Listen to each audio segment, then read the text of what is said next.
Ayan, pumunta tayo dito sa mini taniman ni na auntie at uncle.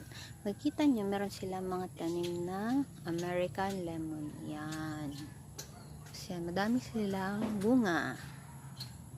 Yan pa.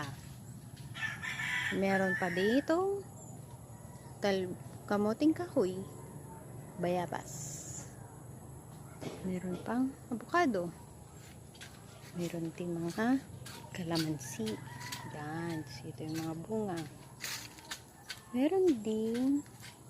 Ayan. Ito yung ampalaya dati dyan. Kaya lang ngayon tuyo. So, walang bunga. Kasi yan lemon.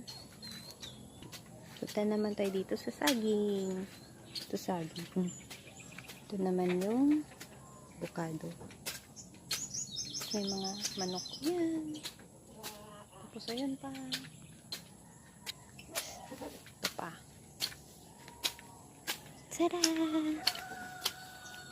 Tapos meron dyan mga manok.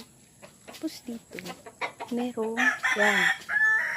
Talbos ng kamote. Yan. So ito naman malunggay. Ito mangga. Tapos yan, kung makita nyo doon sa unahan, merong puso na saging na may bunga na siya na saging na saba.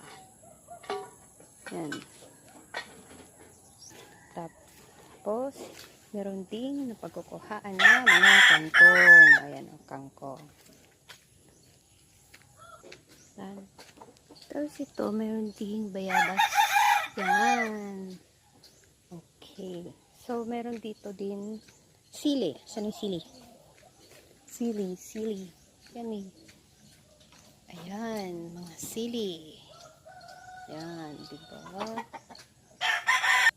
Ayan, tapos ito yung mga manok. O, ayan.